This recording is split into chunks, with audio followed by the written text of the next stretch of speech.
Welcome everyone to November Sneak Peek.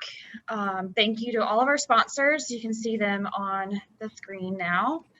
We appreciate all of their help and support in making this sneak peek happen. For those who may be new and wondering what is Sneak Peek, annually 10 at the Top holds a young professional networking event called Pique. And when we realized that this year we wouldn't be able to have our in-person events, we decided to come up with a monthly webinar series called Sneak Peek, and wanted to provide a way to allow the young professionals to continue networking even while we might be cut off from the outside world. So if you will start by putting your name and your organization in the chat box, Jason's going to kick us off with a little icebreaker.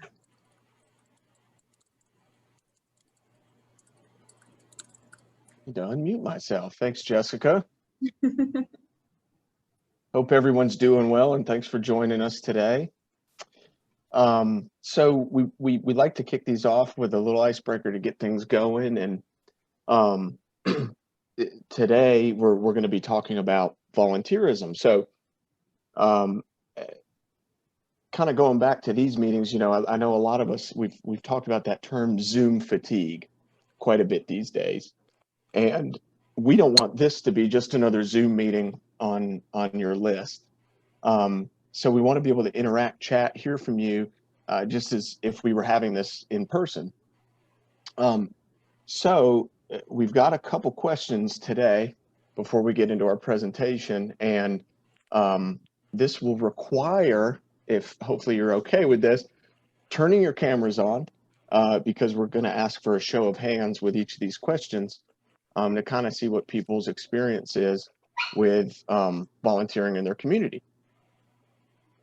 So the first question we wanted to ask is, again, by a show of hands, who here is currently serving on a board or committee for a community charitable organization or a nonprofit organization?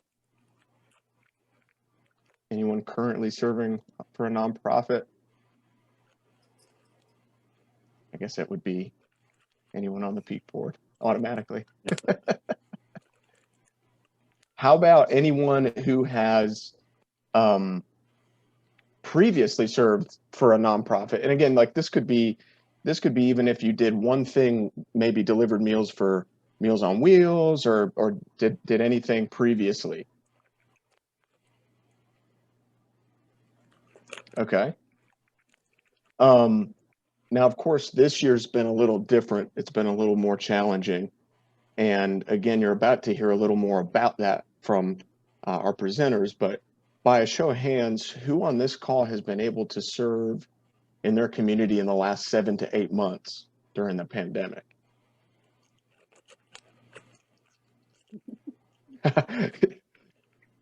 Getting a few of these.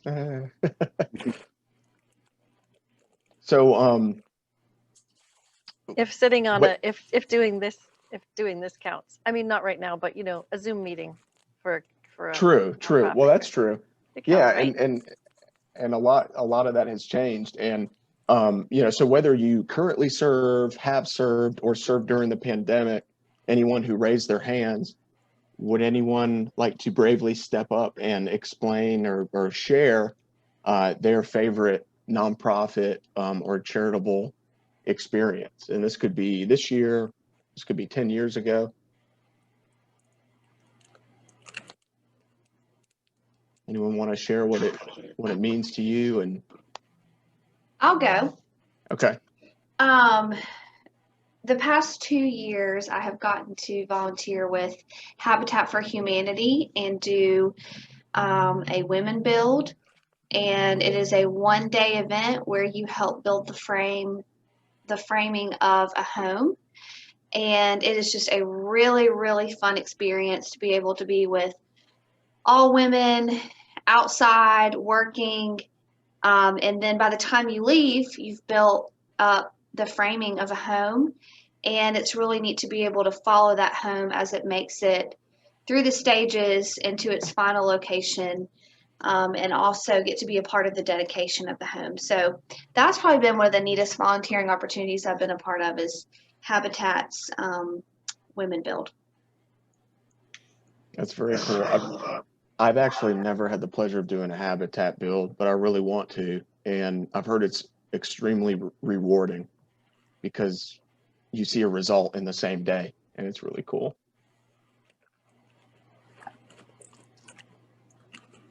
Anyone else? I guess I'll go. So I help with volunteer with Spartanburg Shares. We're a community medical owned closet, open only by appointment right now, but we go over there and take appointments and help people who need medical equipment, who can't afford it or who only need it temporarily. And typically we all we need is their ID, and for everyone to in the building to be masked and distance as much as possible, and limited number of people inside. But we've taken that, and it's just very rewarding to be able to help people, especially those who need it the most and who are in even more dire need of it during this pandemic. All people need is a 90-day. We just need them to rent it for 90 days, understand that agreement, and to have their photo ID in a Spartanburg County residency, and also help recruit volunteers and with some of the marketing efforts and PR efforts for that. Awesome. Yeah. William Granger wants to say something. Yeah. He doesn't have a camera, though. He just wanted to point that out. William, I think you might be muted. Can you all hear me? Yep. Oh, I hadn't said anything. I was just chatting to raise my hand when you were asking questions earlier, since I didn't. Oh, okay. Oh, sorry. No, it's fine. I was trying to participate. I didn't realize this was going to be a call. I'm still at work, and so I just didn't have a camera, but I wanted to join anyway. No worries. Thanks. Anyone else? All right. I'll Yeah. go. I'll go. Oh. I'm trying to think of how many years ago. My daughter is 13, and it was before her. So probably 14 years ago, for a couple of years, I was a big sister. And it wasn't what I thought it was going to be. I think because it never is, like things in life. It was super cool to spend time with a young, she was 7 and 8, young girl, and to think she got to experience some things that she wouldn't normally have had, those experiences, and to meet her family too, because she actually had a family, and so to get to know them a little bit, and just, I like kids, so just to hang around with a really neat young lady. I would definitely suggest it, and it doesn't have to be super, you can set it up any way you want to, but super rewarding to be a big sister, and I'm sure a big brother. I would definitely recommend that, especially if you really like one-on-one interaction with people. Maybe you're not a group person, which I am a group person too, but super rewarding. Really, really cool. Very cool. Yeah, I think that for me is one of the greatest things about just volunteering, is you do feel so rewarded. I mean, it's a good feeling, I think that's why we do it. We want to make a difference, and yeah. Brittany, did you? Oh yeah, I was just gonna say, like, with kids and thinking of that, something that I started doing since working here was our a student organization does this angel tree every year. So you buy gifts for students in need. And I really like doing that because I like buying stuff and I love gift giving.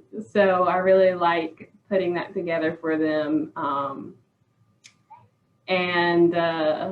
You know, it's something small, but it can be their, it's a lot of times their only gift they're going to get. So it makes a difference. Yeah, I've always thought that's one of the neatest things too, that you have a charitable organization or a nonprofit that you may have staff and you may have a volunteer board or committee or both. And then underneath that, you have other people in the community who are volunteering under that umbrella, kind of like the angel tree. When you're buying a gift for the angel tree, you in turn become a volunteer for that organization in a way. And they can't make that possible without the larger group participating in an initiative like that, which is really cool to kind of see how that trickles down into the community and touches a lot of different lives. Well, awesome. Well, we can jump into today's focus, which again is going to be on virtual volunteerism and the importance of staying plugged in with boards, your community, and local nonprofits during a pandemic. Whoever thought we were going to be saying that this year? So I'd like to introduce Alex Moore, who is Senior Director of Marketing Communications for the United Way of the Piedmont, and Mary Pat Smith, Director of Resource Development for United Way of Anderson. Take it away. All right, I had to unmute myself there. Can you guys see my virtual volunteerism PowerPoint? Okay, great. Well, I am Alex, and I have Mary Pat on here as well. And just Hello. Yes, so we will be kind of bouncing back and forth to share with you some virtual volunteerism ideas and best practices, kind of what we've been doing at both of our organizations during the time of COVID. And, you know, the reason that I kind of, you know, Mary Pat and I both serve on this Pique committee, actually. And when we started talking about topics and we talked about volunteerism, I mean, I hope I didn't told you, Mary Pat, that we were going to do this together. But I mean, United Way, we are like, volunteerism is just such a huge part of what we do. It was, I was excited to share some of our experience with this group. But, you know, so that's kind of why we are the ones presenting, is because we're both with United Ways, which are really the hub for a lot of volunteerism in a lot of communities. And we try to connect, you know, individuals who want to get involved with different nonprofit agencies. So many of the ones that were mentioned kind of in that icebreaker, Habitat, Boys and Girls Club, you know, Big Brothers Big Sisters, those are all partner agencies of United Way across the upstate. So I'll get a little bit more into that at the end, but I'm with United Way of the Piedmont. We cover Spartanburg, Cherokee, and Union counties. So I am gonna kick us off with a little bit about what we've been doing. Mary Pat, if you want to add anything or introduce kind of what you're doing at all yet. I'm just Mary Pat Smith, and I'm the Director of Resource Development at United Way in Anderson, and I will let Alex take it away. Okay. So first and foremost, I did want to share the need is great. Some of the stats that we've been seeing, and we're really fortunate that our state and many of our communities have done a ton of work in terms of really digging into COVID and seeing the effect that it's having on our nonprofit community, but also the larger community, like the individuals living in, you know, all the communities across the state. So there's already been some research and reporting done. So we've got some really interesting statistics that I wanted to share with you guys today. So the need is great, like I said. So first and foremost, for nonprofits, 76% of nonprofits have reported a decrease in funding. And you can see, some of the other stats there. I won't read all this to you from this text heavy slide, but 29% of the nonprofits surveyed, and this is a statewide report, say they could only operate for another 3 months without additional funding.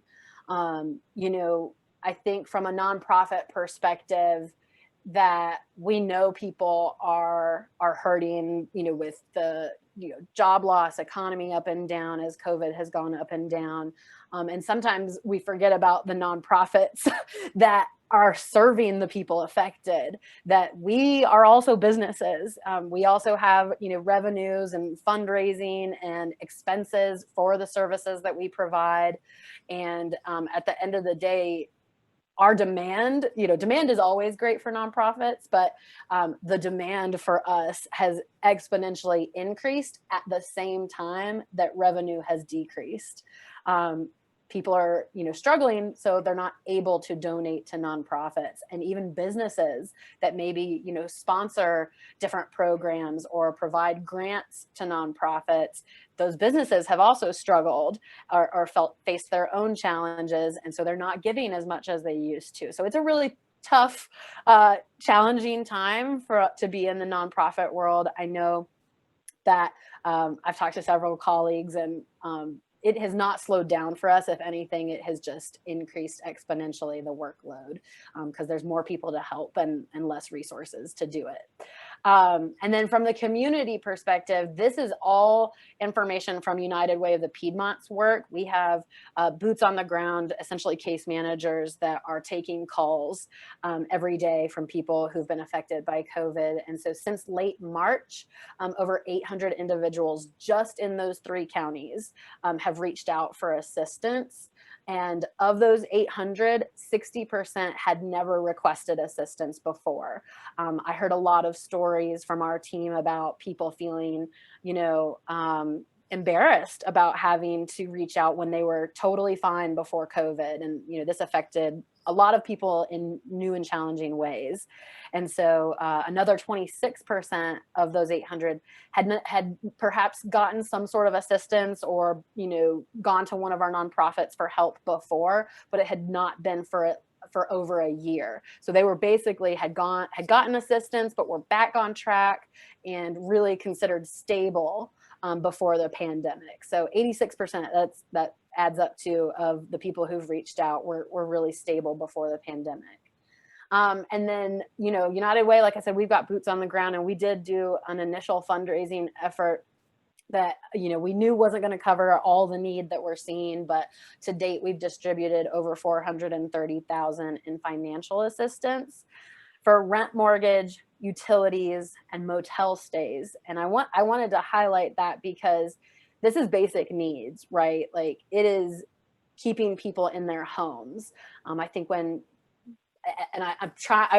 I promise there's more, there's bright on the horizon. It's not going to all be doom and gloom, but I think this is just the reality. And again, we know and we hear in the news how COVID is affecting everybody, but I just wanted to highlight some of this from the nonprofit perspective as well. And like I said, basic needs that people have: rent, mortgage, utilities, and then that motel stays is one that sometimes surprises people. We pay for people's motel stays so that they're not homeless, and it's actually a fair number. Homelessness was a problem before; it's an even bigger problem now. So does anybody have any questions about those statistics or any of that information? That's kind of painting the picture. And like I said, I know a lot of that sounds really negative, but it's also been really inspirational to see all the nonprofits come together to make it happen, to help people no matter what. So I realized as I was reading all that out aloud that it was kind of doom and gloom. But does anybody have any questions about that? All right, I'm gonna move on. So that's the landscape and why nonprofits need help now more than ever. And what can that look like? Virtual volunteerism. So how do we volunteer or give of our time, in a safe, socially distanced, COVID-friendly way? And so I wanted to just outline a couple of things that we're doing at United Way of the Piedmont, and hopefully maybe some of them will pique your interest. That was a pun, you guys. I didn't even mean to. All right, so skilled volunteerism, what is that? So skilled volunteerism is actually a new model that United Way of the Piedmont that we've been working on for about 6 months. And it's basically using a volunteer's skills in a way that will benefit the organization. So for example, I am a marketing professional. I could, in theory, donate my marketing skill and expertise to a nonprofit in need. That's a huge need for a lot of nonprofits. How do they get their message out there? I mean, when you're trying to make sure that people have food on the table, like that's your mission. Social media may not be exactly a high priority, but how do you raise awareness for your mission, if you're not also doing marketing? So there's other, that's one example. Right now we're building a new website, and we talked to some volunteers who could potentially help us build it and donate their time, as opposed to paying like a really expensive, website firm. So I always encourage people to think about volunteerism in new ways. While I'm going to use the Habitat example, I think a lot of people are very familiar with Habitat, and that those homes and those being built, because it's very visual, it's very powerful. But it can be more than just getting your hands dirty. It can be more than those manual labor type of volunteer experiences. So think about what your skill set is, and what you can contribute to an organization. So that's skilled volunteerism. And along those same lines, so other out of the box ideas. So we have virtual note card writing actually right now, where you can go online and submit a note for an essential worker or healthcare workers or teachers, those people who really need our support right now. I actually just was on a call this morning. We're doing some videos for Spartanburg County teachers who, as one can imagine, it is challenging time in education too right now. So we're sending out some love to those teachers with just, I recorded it this morning on my phone, so that they have that sort of note of appreciation. But the other thing I would say about volunteerism, and one of the things that we really focus on at United Way, is just being an advocate for our work. And one way that you can do that is get trained up. And educate yourself. So we provide a lot of education or training opportunities that are free, open to anybody. We have a program called Nonprofit Fellows that is a longer series of trainings that kind of trains people to then be ready to serve on a board or a committee, that kind of thing for a nonprofit. But we also have an event called Coffee and Conversations, where we just talk about our work to educate the community. So I think being, I have on here brand ambassador, being an ambassador for a nonprofit, by educating yourself and, identifying those things that you're passionate about, and then sharing that with others. There's almost no more powerful tool than your network. Because the more, like I said, nonprofits, even though I'm the director of marketing, not all nonprofits have the ability to do a lot of marketing. So we're always looking for those people to help tell our story. And then another one I have on here is food drives. So we just finished doing our Thanksgiving food drive. We're wrapping it up in the next week or so and distributing that food. But with those like basic needs that I was talking about earlier that people are struggling with, we saw it early on. I mean, y'all maybe remember when you go to the grocery store and there were empty shelves, right, for a long time. So if you couldn't get groceries at the grocery store, imagine being a family living in poverty and going to a food pantry. They were completely wiped out. And so there is a huge need for food right now, still in food pantries and nonprofit organizations that deal with hunger. So, getting some friends together and just buying like an extra, bag of groceries is a huge, can be a huge help. And then last but not least, of course, I got to mention fundraising. So virtual volunteerism, it goes without saying that nonprofits, at the end of the day, we're We're trying to fundraise and get donations, but we also want folks to donate their time. And if you're not in a place to necessarily give financially, but you can give of your time to be a fundraiser, again, using your network and talking about what you're passionate about just to get others interested. I think that's probably one of the more powerful things that anybody can do, because it's kind of that, you may have heard the term crowdsourcing or crowd fundraising. That's so popular these days because there's no better advocate, like if I hear a friend talking about an organization they're passionate about, well, I'm going to be interested in that because I trust that friend. So, I think recruiting friends, being an ambassador, and even if you can't necessarily give financially yourself, hosting a fundraiser, like we're not able to have our big, fundraisers where everybody gets dressed up and there's live auctions, we're not able to do that right now. So even if you just have a few friends over in your backyard, socially distanced, and have a fundraiser for an organization, I can't tell you how much that would mean to a local nonprofit. If you called them up and said, hey, I want to do this, like they would be like, oh my gosh, you're just the best volunteer I've ever had. Because it's those kinds of efforts of just spreading the word of the work of our organizations that really can go a long way. So any questions about that? Otherwise, I'm going to pass it over to Mary Pat. Thank you, Alex. I think that was a great setup because, like Alex said, we need volunteers. We need people to be involved with our organizations now more than ever because our focus has shifted so much.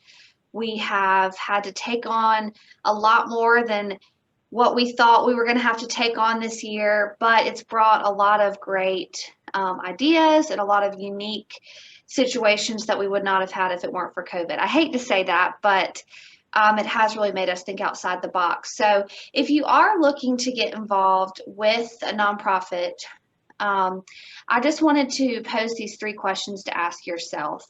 If you are involved with a nonprofit currently or you want to get involved, one, is it necessary? So I think that when COVID started, we all really had to reevaluate what are we involved in?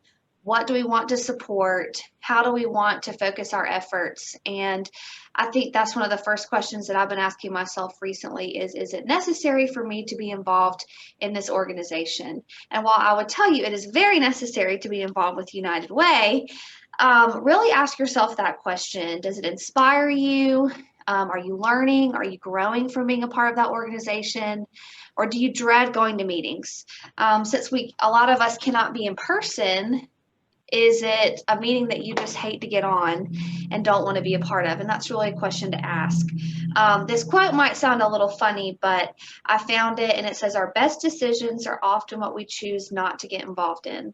And we're sitting here talking to you about getting involved in volunteering, but you really want to make sure that you focus your efforts and get involved in the things that you're passionate about, because you will be able, I think, to really find a greater focus if you do that. The second question is, what am I getting out of being a part of this organization? I know that sounds selfish, but it is something that you have to ask yourself. If I'm going to be a part of this board or if I'm going to volunteer, what do I personally get out of it? Am I going to connect with some other people that are my age? Am I going to be able to grow as a leader? Am I going to be able to connect this with my current study that I'm doing? So that's a question to also ask. And then the third is, how can I help during this time? And like Alex said, there are 100 ways that you can help nonprofits during this time, but really be intentional about asking that.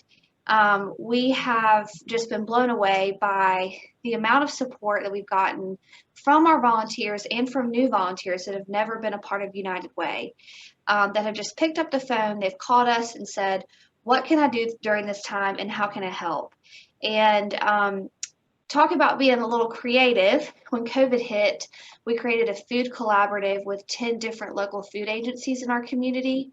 United Way was the funder, and we funded 10 different food agencies who already know the specific need of individuals in our community. And that is something that would not have happened If COVID had not hit and we had to have a ton of volunteers help us with distributing the food, packing the food, and making sure that we were able to get this process underway. And then, like Alex said, how they've been writing notes for their healthcare workers. We have a snack pack program where we feed children on the weekends, and we put an encouraging note inside of every single bag. And so that is a great way that people can help us during this time, is writing notes at home, sending them to United Way, and we can pack these in the bags that go out to the schools, because the kids are just thrilled to receive these encouraging notes. So you may think, oh, I'm not really helping right now, but you are helping. It's just in a little bit of a different way. So the next slide is more about how you can engage with organizations that you're currently involved with. So you're volunteering or you're on their board. This is a picture from one of our campaign cabinet meetings, and this is a group of volunteers that help us spearhead our United Way campaign. You'll see that some people don't have their video on. Some people do, but just some encouraging ways for you to engage. I think that we have seen during this time, we value you responding and saying, hey, I'm going to be there on the Zoom call, sending an email, letting us know that you are going to be a part of what we have coming up. And another way that you can engage is by sharing. Each of our cabinet members come to the meeting and they have to share something that they have experienced throughout the week. So it helps everybody stay connected. It helps everybody stay engaged in the meeting when they're able to share with each other, hey, this is what I've had come up this week. And everyone on the cabinet is able to connect. Make it personal. I know that being on Zoom is maybe not the funnest thing in the world anymore, but let people know, who you are, where you work, how you can help each other during this time. I think we've seen that a number of times, that we've been able to connect people with each other that wouldn't have been connected if they had not shared with us, hey, this is a struggle, or this is an issue that I have within my business. When you come to these Zoom meetings that are virtual, ask questions. I think that, being in a nonprofit, you want to be able to get feedback from the people that are coming to your meetings and to see what you can continue to do. So be sure to ask questions and engage in the conversation. I know that it can be really easy just to tune out and not be a part of the conversation, but ask questions and be there and be present. And then also personalize. So if you are looking to take it a step further in your volunteering opportunity, maybe you want to be on a board, maybe you want to be on a part of a certain committee, make a phone call after a meeting. Make a phone call to somebody that is on the board, somebody that is a part of that organization, and let them know your interest, let them know what you're passionate about. And like Alex was talking about, giving of your services that you have to United Way or to a different nonprofit during this time is huge. So maybe you can't give money, but you could give a few hours of marketing or a few hours of video to a nonprofit. And then last, follow up with an organization that you're interested in being a part of, or an organization that you're already being a part of. I think it's meant so much during this time. All the volunteers that we engage with, those that just continue to follow up and ask, how can I help? What can I do? Is there anything you need help with? It goes a very long way, especially during a time like this. And then the last slide. In Anderson, it's maybe a little bit different than some other communities. We have been able to do a little bit of in-person. We have a picture here. This is a drive-in event that we did. It was drive-through style, so you pulled in and parked your car and you programmed your radio to our program. We had a stage set up where everyone could hear the program from the inside of their car. it went very well, considering what we're going through. But we had another event this morning, and it was in a big open space in our mall, and we're seeing that I feel like people are retracting a little bit because COVID cases are going back up, and it is still out there and it's still happening. But just a few tidbits for if you are easing back into person events or easing back into committee meetings or board meetings. Just be honest with the people that maybe work at that nonprofit or that organization and let them know, hey, I'm not comfortable, or yes, I'm comfortable, but this is what I'm comfortable with, because that really helps us as nonprofits know what we need to do and how we need to assess the situation. Be on time. If it is in person, we have had a few committee meetings that have been in person. We've been in large spaces, very spread out, but now we have to limit, 10 to 15 people in a meeting. And when we have to do that, it's important for us to know who's going to be there and when they're going to show up. Be flexible. It's not maybe going to be in the same location that you're used to. It's not maybe going to be the same time frame that you're used to because of COVID. We've had to have meetings at different places and at different times. And be prepared and be open with people that are a part of the meeting and a part of that nonprofit, and let them know your thoughts, because I think more than anything during this time, we value our volunteers, we value feedback, and we want to know how people feel and how we can help them during this time. So those are just a few things through the months that we have seen, and it's really been a growing opportunity and a learning opportunity for us as a United Way. And I know that this will continue as the year goes on. I can't believe that it's almost the end of the year, but I think that we've all learned a lot from COVID and having to pivot and change some things that we do in our organization.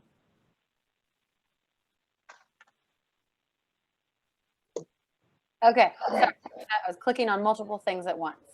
Well, and I just wanted to wrap us up with, if you are ready to get involved and you've answered those questions that Mary Pat posed that really are so valid, and I really appreciate her comments.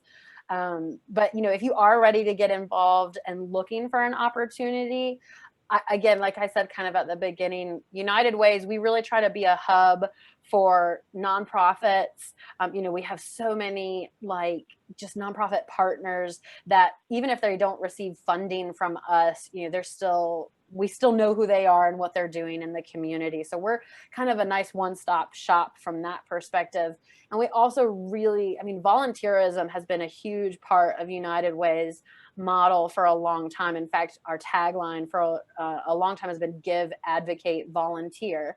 So if you are interested in getting involved, even if it's not with a United Way, I really think from a convenience standpoint, United Ways are the best way to get involved because they can tell you, they can direct you based on what you're passionate about or based on what you are interested in. So this is a list of the United Ways in the 10 counties of the upstate and their websites. I know I'll speak for myself, and I think Mary Pat, if you have any interest in Anderson or Spartanburg, Cherokee, or Union County, we would love to talk to you. But otherwise, I know most of these organizations, most of these United Ways have a volunteer coordinator or a director of volunteerism. So they have someone who's dedicated to that. So I would just definitely encourage y'all to get involved. There's no better time. Awesome. Thank you both so much. Appreciate that. We wanted to open up for any questions. I have a question. You can tell I was always the one in school who was like,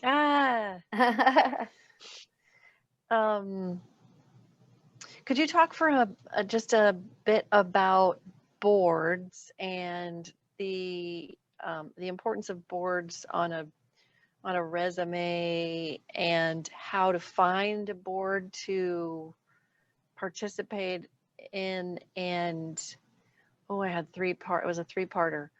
How to find a board, the importance of it, and time commitment and all that kind of stuff. Why would I want to be on board? Sure. I'll start. And I am a little bit on the spot because one of my committee members is actually on this call. So I'm going to try to, maybe he can speak to some of this. But, so we have our board, and then we have advisory boards and committees, and terminology can change. And what I've been in nonprofit my entire career, and I've been on several different boards and managed several different ones. And what I always find is every board, every committee, every advisory board, whatever you want to call it, is different. So there are working boards where you are, for all intents and purposes, like an employee.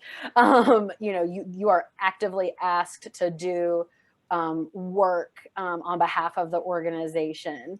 And then there are, a little bit more, I'm going to call it the seal of approval kind of board, where you're there to make sure that the I's are dotted, the T's are crossed, and just make sure that the organization, is running smoothly. And I should back up and say that, for those of you who maybe are not familiar, to be a 501c3 nonprofit, designated from the IRS, tax exempt, all of that, we are board run organizations. So ahead of our CEO is at the top, and then above that is our board of directors. So my CEO has 35 bosses. That's how big our board is. So that's important to know. We really do need that feedback. And so to be on a nonprofit committee, like I said, they're all a little bit different, but they are so critical to the work of a nonprofit. So that's from the nonprofit perspective. And then having served on several, you mentioned the resume building part. I just think that, I don't know if others experience this, like with the college application, you had to show like community involvement on your high school, transcript or whatever it was.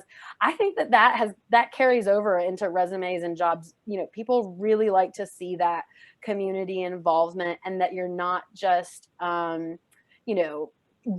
you're involved in the community. Because one thing that we have also seen is companies want to be involved in their community, because it's so important to a brand these days, that you're seen as being a good steward of the environment, resources, all of those things. We're very conscious of those pieces. And so if you're involved in your community and giving back, then that's kind of an indicator, like this is a good company to work for.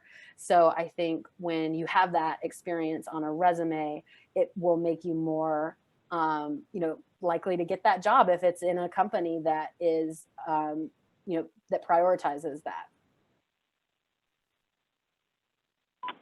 Thank you. Yeah. My daughter has decided to join. Hello. So Hey. they're saying hello. Hey, how's it going? Did you steal Daddy's AirPods? Oh, yeah. Ear. Yeah, my earbuds. They're better.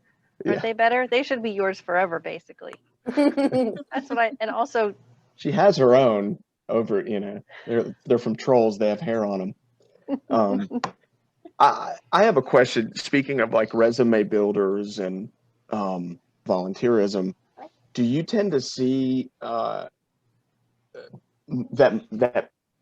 there are more younger people volunteering than older, or kind of what's the split?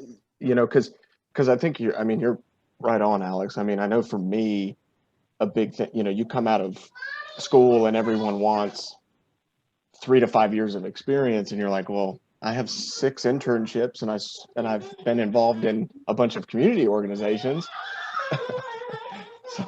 Sorry, there she goes. Mary Pat, I don't know if you maybe want to speak to that. Yeah, I think every community is maybe a little bit different, but for us, we see a lot of people right out of school, young, that are wanting to get involved, they're wanting to get their feet wet, but then we also have a lot of retirees that are involved with our United Way. So I feel like we see two opposite ends of people that are very involved with us. And we are trying to work harder on getting that middle age more involved so that we can hook them in and keep them involved for years to come. But that's normally where we see our two largest volunteer groups, because most of them have more time on their hands to give and to be able to volunteer. So that's kind of what we see. I'll just add on from that is kind of like the volunteer perspective, which I agree is pretty much what we see too. But from the board or committee perspective, I actually think because those are volunteers too. Like volunteerism can mean a lot of different things, right? So the board and the committee volunteers, I think for us looks a little bit different. And I'll be very transparent and say that, for a long time, diversity was a challenge for nonprofit boards, including United Way of the Piedmont. And it tended to look a very specific way based on, age, experience, and a number of other things too. So from my perspective and what I can speak to from my committees, that it's very important for me, and I do think for others too, to have a younger perspective. And so I do think that it's something that is a huge opportunity, and boards are trying to diversify and have younger voices in the room when decisions are being made. So that, I think there's a lot of opportunity for young people to get involved on the board committee side as well. Alex, can I add to that? Can you hear me? Yes, I can hear you, please. Well, as the board member that is here observing Alex, I have definitely enjoyed and really thankful for my experience on the marketing board of the United Way of the Piedmont. And going back to your question about building boards, having not only a variety of ages, but also backgrounds and professions really adds to the board, in my opinion. I, am a financial advisor that we do some marketing. And so my kind of work life is very, very different than everyone else on the board. And the board's very varied, and that adds a new perspective. You don't get bogged down and, can't see the forest for the trees kind of situation. So I think that has been a valuable thing for the board. So I think that really helps. So it's a hard thing to find that wide range of people that would all be interested in the same board, the same nonprofit. But if you can find that and build that, I think it's a great help. Yeah, I agree. Thank you, William. I have a question.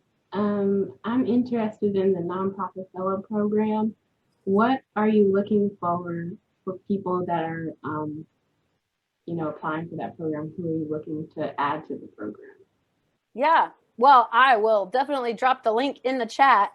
We are recruiting for 2021 spring right now. So, but that program it's really what it's ultimately looking for is a passion for community and a desire to serve nonprofits and get more involved, because what we really do is train you up. This is how nonprofits work. Here are the issues in our community that our nonprofits are dealing with. Here's how to be a good board member and understand things like financials. That's not the most exciting part of the program, I promise, but it's really it's basically, in a nutshell, how to be a good board member. So it really is about being passionate about giving back. So I will drop the link in the chat.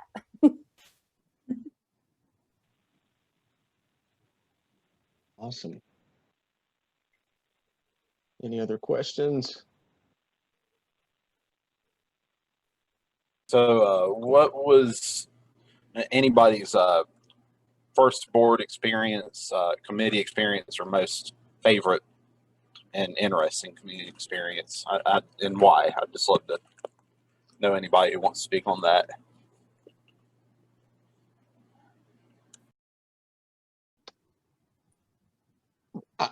one of my first nonprofit experiences was actually an internship.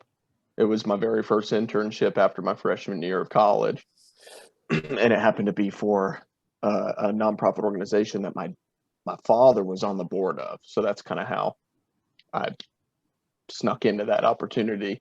But it was for a nonprofit organization that big organization back in my hometown that supports families and individuals with special needs. And I have an uncle with Down syndrome.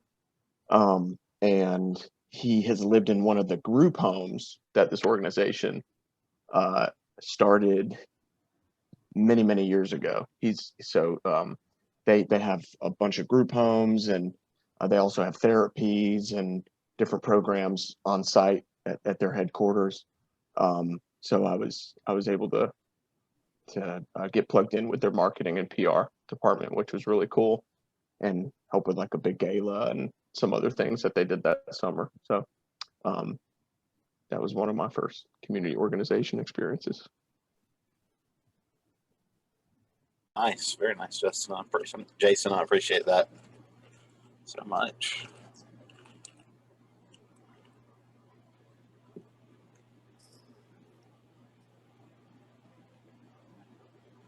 Cool.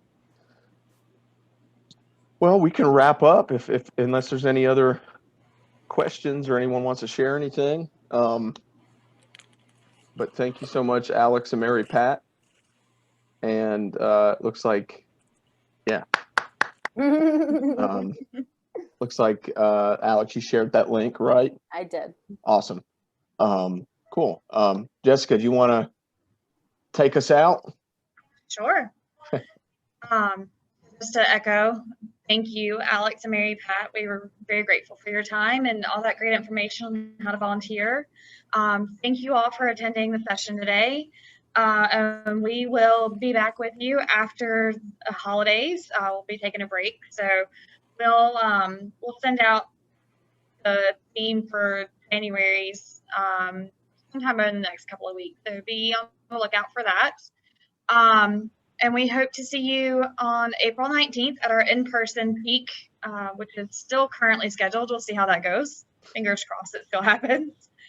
Also, if you're looking for some other opportunities, you can join 10 at the top for celebrating Unsung Heroes Luncheon on 11/18. And there's also the Tat on 11/19 with Myra Reese and Pique. Justine, I think you're going to put the links in the chat for anyone that wants to join. But we hope to see you all there. Have a great afternoon.